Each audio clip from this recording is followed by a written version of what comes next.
네, 안녕하세요. 지난 금요일에 베이징에서 사우디와 이란이 외교 관계를 정상화하기로 협정을 맺었죠. 중국이 이 협정의 보증자로서 3자 협정이었습니다. 참 살다 별 희한한 케이스를 다 봅니다. 중국이 중동 평화의 말하자면 주선자, 주관자 역할을 하는 그런 꼴을 봅니다.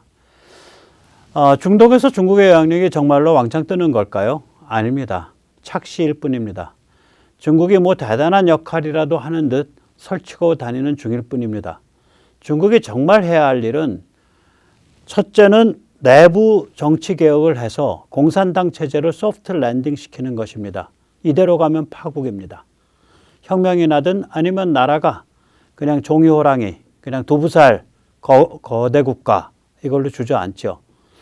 둘은 뭐냐면 이 내부 정치 개혁을 확실하게 추진하려면 순순히 북한 자유화에 협조해야 합니다.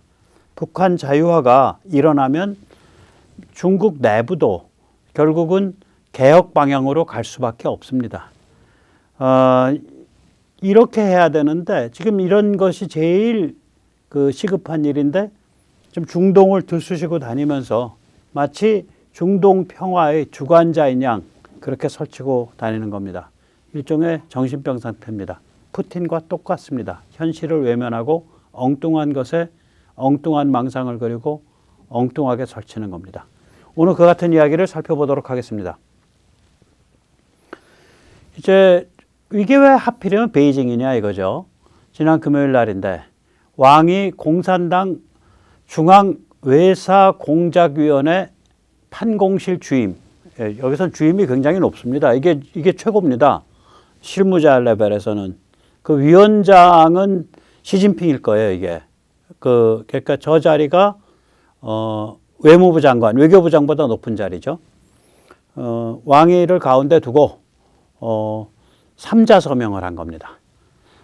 이란에서는 무슨 그러니까 외교부 장관 이런 사람이 아니죠. 국가안보 최고위원회 사무총장 알리 샴카니가 왔고요.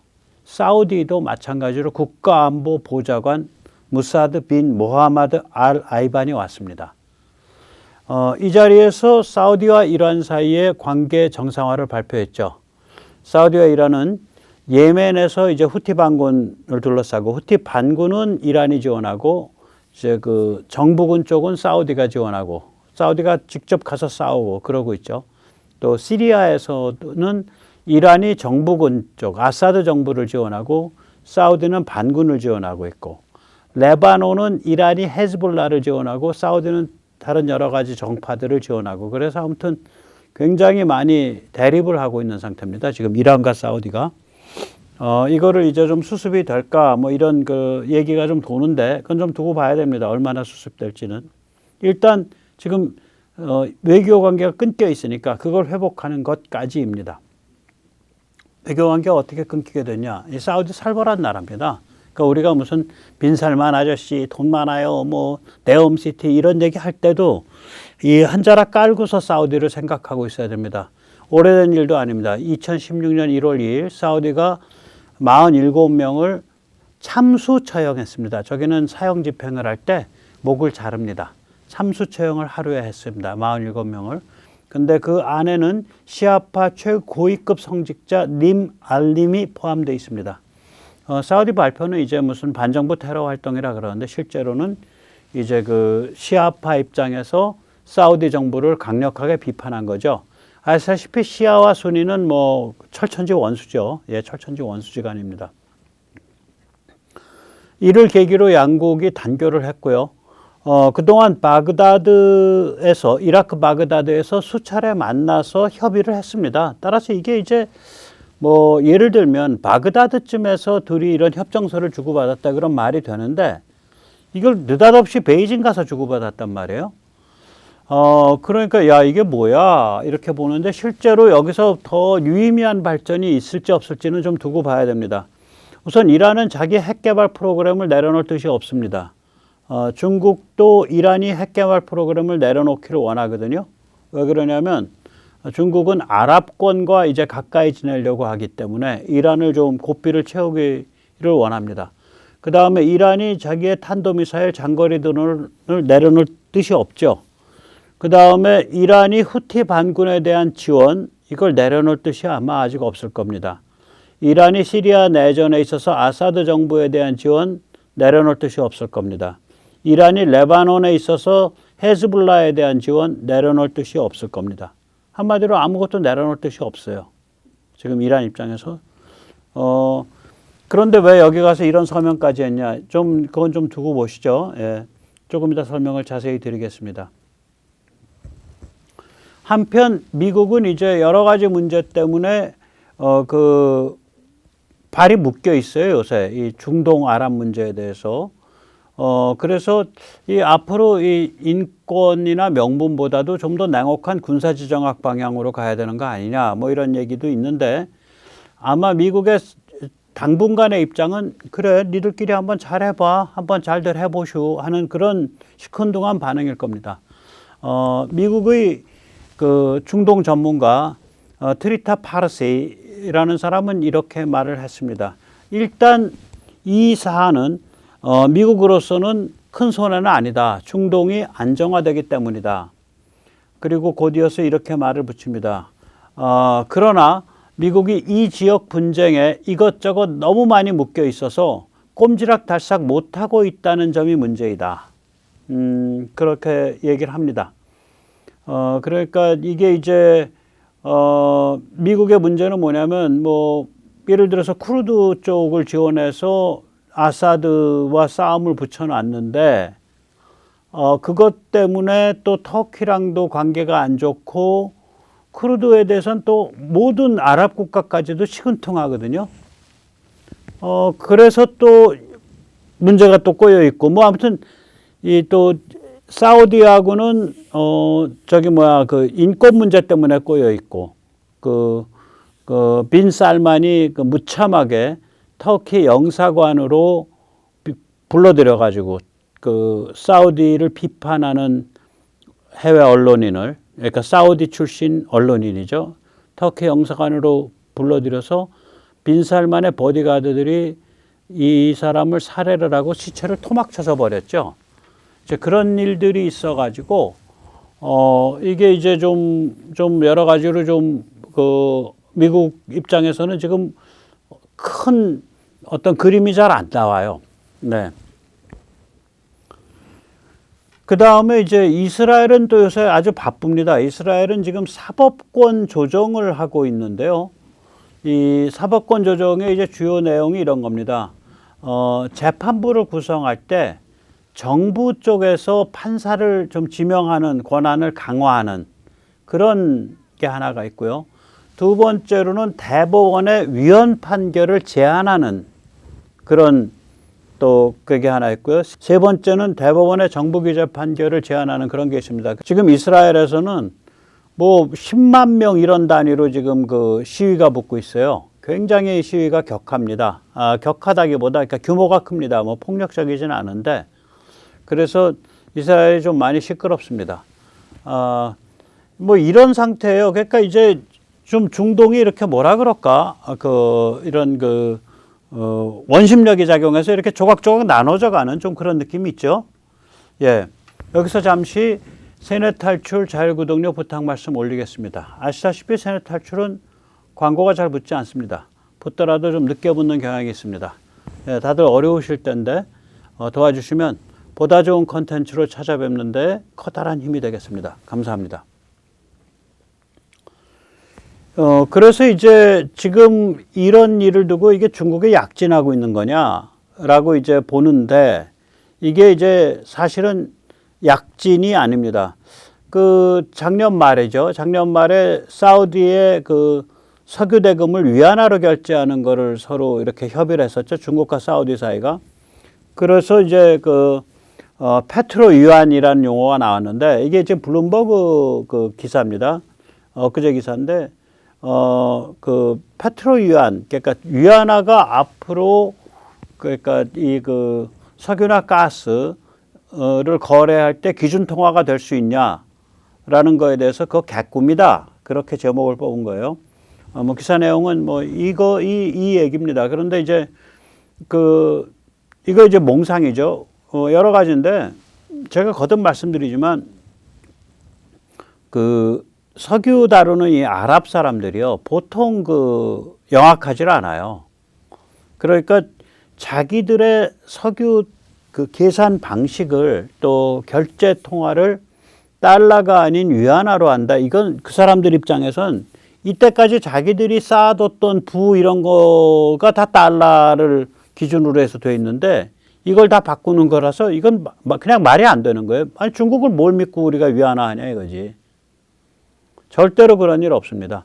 사우디가 그때 이제 결국 얘기된 건 뭐냐면 사우디가 이제 중국에서 수입하는 물품을 달러 표기를 안 하고 위안화 표기를 하고 또 사우디가 중국으로 수출하는 그 석유 가격을 달러 표기를 안 하고 위안화 표기를 해서 달러를 안 거치고 위안화 대 위안화로 물물 교환하는 그런 정도예요. 그러니까 이게 뭐냐면은 기준 가격은 달러 가격인데 그거를 환전을 안 하고 그냥 위안화 표기해서 서로 상계 처리하는 그 정도인데 그걸 가지고 국내 언론에서 좀 이렇게 좀 호들갑을 떨었죠. 예, 친중파들이 많기 때문에. 그리고 이제 그 GCC, 그러니까 걸프 아랍 국가 협력 회의에 시진핑이 나타났죠. 짜잔 하고 나타나가지고 그 이란을 꾸짖었었죠. 유나이티드 아랍에미리트랑 걸프만에 있는 섬 3개를 가지고 이란이 분쟁이 있는데 그거를 그 이란더러 야 그거 저기 어디야 UAE 거니까 그거 그렇게 욕심내지 마라고 얘기를 해서 이란을 꾸짖은 적이 있죠. 그러니까 이란 입장에서는 이게 우리가 자기들이 저건데 말하자면은 동맹이라고 생각해왔는데 그냥 뒤통수로 후려 맞은 거예요. 또 그러고 나서 얼마 전에 제가 소개드렸죠. 이란의 그 대통령이 베이징에 갔었죠. 저는 그때도 중국이 이란에 뭔가 압력을 넣고 있다라고 생각했는데 이게 이번에 지난 금요일에 이렇게 튀어나온 거예요. 그리고 이제 최근에는 우리 FA-50을 사간다고 얘기가 많이 돌았었는데 실제로는 중국제 L-15 훈련기를 UAE가 대량 구입했죠. 대량 구매했죠. 그래서 그 강구현 같은 사람은 카이의 강구현 같은 사람은 유나이티드 아랍에미리트의 무슨 우리 군수송기 무슨 연구센터를 둔다 그러는데 이게 말이 안 되는 게 제가 거듭 말씀드리지만 유나이티드 아랍에미리트의 국적자는 100만 명밖에 안 됩니다. 거기 무슨 엔지니어가 있겠어요? 산림 전체를 외국인들이 와서 살아주고 그 외국인들 중에 이제 육체 노동자들은 기본급이 월 한 30만 원도 안 되고 가정부는 월 50만 원도 안 되는 그런 극악한 처우를 하면서 자기들은 탱자탱자 살아가는 그런 사람들이거든요. 사우디도 똑같고요. 그러니까 거기 가서 그냥 물건 팔고 적당한 선에서 해야지 우리가 무슨 혈맹이 되거나 이럴 수 있는 체질의 사람들이 아니에요. 그냥 땅에서 석유 나서 그걸로 왕족들이 편안하게 살고 거기에서 조금 나눠가지고 국민들 좀 살게 만들고 그런 정도의 나라들이기 때문에 이거를 가지고 그렇게 그 전략적인 파트너로 막 삼으려고 들고 사우디와 방산을 협력하고 굉장히 위험천만한 일입니다. 여기 어디로 튈지 모르는데요. 왜 그러냐면 조금 이따 다시 말씀드릴게요. 왜 아랍이 중국을 띄워주고 있는지. 아랍이 지금 중국을 띄워주고 있거든요. 예, 그래서 이제 중국의 약진은 이게 이제 다 몽상이에요. 지금 중국 국력이 그렇게 못 미칩니다. 그러면 야, 그렇게 약진이 안 되는데 왜 저기 가서 저거를 했지? 그럼 결국은 이제 아랍 쪽에서 중국을 띄워준 측면이 있어요. 중국의 국력이 급속하게 약화되고 있기 때문에 아랍과 이란과 중국의 삼각축의 형성은 불가능합니다. 그러면 최근에 벌어지는 일련의 일들은 마치 중국 영향력이 중동에서 굉장히 커지는 것 같은 그런 착시를 주는데 저는 완전히 착시라고 봅니다. 이게 이제 한 두 가지의 큰 이유가 있는데요. 우선 첫째, 러시아가 이래저래 아랍과 이란에 가졌던 영향력이 있습니다. 특히 러시아는 오펙 동업자예요. 세계 석유 가스의 주요 생산국 중에 하나니까 동업자입니다. 러시아는. 거기다가 아랍 쪽에서 뭐 이런저런 다른 무기 고민할 때 미국제 무기 아니고 다른 무기 고민할 때 러시아제 무기를 많이 생각을 하죠.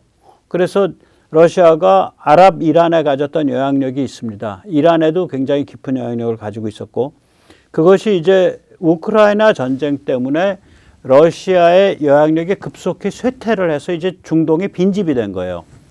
거기다가 미국 역시 얼마 전까지는 한 10여 년 전까지는 중동의 필사적 이해관계를 가지고 있죠. 그러니까 중동에서 석유가 흔들리게 되면 미국 경제가 가라앉으니까. 그런데 지금 미국의 석유 그다음에 LNG 생산량이 아마 세계 최고 수준일 거예요. 석유는 특히 그렇고 LNG도 거의 그렇게 돼가고 있을 겁니다. 그래서 셰일 혁명 때문에 미국이 중동에 가졌던 필사적 이해관계가 소멸한 거예요. 그냥 미국 입장에서는 그냥 중동이 별 문제 없이 편안하게 유지되고 그 어떤 질서가 그리고 중동이 전체적으로 러시아나 중국으로 많이 기울지 않으면 돼요. 그러니까 그전처럼 그렇게 필사적 이해관계를 안 가지고 있다고요. 좀 느슨해져 있다고요. 따라서 중동이 그런 면에서도 빈집이 된 거예요. 이 중국이 지금 빈집털이를 하면서 여기 우리 나와 말이야 이러면서 이제 설치는 거죠. 이제 그런 건데 그러나 이게 그렇게 뭐 쉽게 되겠습니까? 실제는 이게 이제 양쪽에 서로 엮여 있는데요. 제주는 이제 중국이 버리고 실속은 아랍이 챙기고 뭐 이런 겁니다. 이건 뭐냐면 사우디가 빈집털이범 중국을 시켜서 이란을 압박한 사건입니다. 그러니까 사우디 쪽이 지금 아랍 쪽이 계속 중국을 압박하는 것으로 보입니다. 중국을 압박하는 것으로 보여요. 너희 우리한테 석유 많이 사가고 가스 많이 사가니까 너희들 좀 이제 이란 쪽 너무 이란 저렇게 막 날뛰지 못하게 해줘. 이렇게 이제 압박을 하고 있는 것으로 보입니다. 그러나 획기적인 진행은 어렵습니다. 아까도 말씀드렸듯이 이란은 자기들의 아젠다가 있어요. 핵 개발 멈출 수 없고요. 탄도미사일 계속해서 개발하고 양산해야 되고요. 샤헤드 드론 같은 장거리 드론 계속 개발하고 양산해야 되고요. 후티 반군 계속 지원해야 되고요. 시리아 아사드 정부 계속 지원해야 되고요. 레바논 헤즈볼라 이런 시아 쪽이랑 연결이 돼 있는 거기 또 시아도 아닌 경우도 있어요. 아무튼 급진 혹은 과격 이슬람 테러 집단 이거 계속 지원하는 거 포기할 뜻이 없습니다. 그 다음에 이란이 원하는 거는 사우디가 이란에 좀 투자 좀 해줬으면 좋겠다. 이란 지금 어떻게든 경제 교류를 늘리고 이걸 경제 제재로부터 벗어나고 싶은데 경제를 활성화하고 싶은데 지금 투자 재원이 없거든요. 그 사우디와 아랍 쪽이 이란에 투자할 뜻이 없죠. 중국도 이란에 투자할 뜻이나 여력이 없습니다. 이게 잘못 투자하면 저거 많이 걸리니까 미국이 걸어놓은 그러니까 경제 제재 많이 위반되고 그러니까 오히려 요번에 이제 이런 이란과 사우디와 중국 사이의 이 3자 협정은 뭘 보여주냐면 이란이 중국 압력에 주저앉아서 저런 거를 서명해야 될 정도로 약화됐구나. 그걸 보여주는 거예요. 그래서 제가 오늘 틀어드리지는 않았는데 이란의 대표로 온 사람이 이렇게 이야기하는 거 보면 아무 힘이 없어요. 굉장히 힘이 없고 기력이 소진한 그러한 태도입니다. 그러니까 이제 사우디나 아랍 쪽이 중국을 이제 유혹을 해서 중국에 압력을 넣어서 이란으로 하여금 서명을 하게 만든 그런 건입니다. 이건 이제 어디서도 드러나냐면요. 이 사우디 내부 평론가입니다. 예. 이 사람 이름은 알리 시합이라는 사람이에요. 사우디 이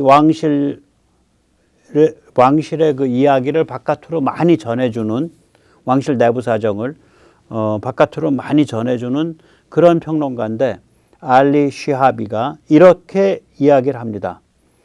이번 협정의 갓파더는 중국이다. 중국은 이란의 전략적 중요성을 가진 나라이다. 중국은 이란에 엄청난 무게를 가지고 있다. 이란이 이 협정을 어기면 이란 중국 관계가 파탄난다. 중국이 자기 이름을 걸고 보증한 협정이기 때문이다. 지금 이란은 그 국가 수준이 뭐 북한 수준이거든요. 뭐 종이에다 서명하는 게 아무 의미가 없어요. 그런데 중국에 가서 중국을 보증인으로 내세워서 서명을 했기 때문에 이란도 꼼짝 못하는 거예요. 이번에는. 아니 좀 북핵에 대해서도 이런 거 좀 하지. 북핵은 이런 거 하긴커녕은 자기들이 핵과 미사일을 밀어줬잖아. 그래서 이게 이제 쭉 보면 결국은 이 사정을 알고 사우디가 중국을 이용을 한 그런 건이에요, 이게. 그런데 우리가 여기서 이제 좀 들여다봐야죠. 예, 일단 그러니까 사우디나 이런 쪽에서 왜 중국을 이용하냐, 중국을 띄워주냐. 뭐 이란이랑 국교 이렇게 뭐 수복하는 게 그렇게 뭐 급한 것도 아닌데 이유가 있습니다. 이건 오히려 한 2-3개월 됐죠. 지금은 입장이 달라졌는데 올라프 숄츠 독일 수상이 한 2개월 전에 뮌헨 안보 컨퍼런스에서 뮌헨 시큐리티 컨퍼런스에서 했던 연설 제가 한번 틀어드린 적이 있습니다. 여기 보면 그러니까 multipolar 그러니까 다극 체제 즉 다시 말하자면 미국 하나만이 아니라 러시아나 중국도 상당한 목소리를 내서 세계가 다극 질서로 되어 있는 그런 세계 질서를 우리는 원한다. 그런 얘기를 해요. Freunde und Partner in der Welt sind und Norwegen ist einer der engsten davon. Und zugleich werden wir dem zunehmenden Risiko einer neuen Blockbildung in der Welt aktiv entgegenwirken. Die Sicherheit und der Wohlstand unseres Landes beruht auf einer internationalen Ordnung, die Macht an Recht bindet, so wie es die Charta der Vereinten Nationen mit ihren Prinzipien tut. Um diese Prinzipien aber in einer multipolaren Welt zu erhalten. 네. 그러니까 여기서 보면 우리 독일이 추구하는 국제주의는 미국 중심 단극 체제가 아니라 모노폴라가 아니라 러시아나 중국도 그 자기 지분을 가지고 상당한 영향력을 발휘하는 그러니까 저 사람은 이제 multipolar라 그러는데 멀티폴라 다극 체제여야만 한다 그런 얘기죠. Müssen wir mit all den Ländern zusammenarbeiten, die bereit sind, für diese Ordnung einzutreten und sie weiterzuentwickeln. Wir werden unsere Beziehungen in der Welt daher immer zunächst auf Partnerschaft und Kooperation ausrichten. Wer die regelbasierte internationale Ordnung aber stört oder sie zerstören will, so wie Putins Russland, der muss mit Deutschlands Widerstand rechnen. 그러니까 혓바닥에 둘로 갈라져 있는 거예요. 러시아나 중국과 같은 여러 나라들이 그 지분을 가지는 다극 체제를 원하는데 푸틴같이 침략하면 안 된다. 예, 그런 얘기인데 자, 독일조차 다극 체제를 원해요. 그러면 사우디나 아랍은 어떨까요? 다극 체제를 원합니다. 그래서 중국을 띄워주는 거예요. 제가 이제 천기누설입니다, 이게. 이게 왜 그런지 말씀을 드릴게요.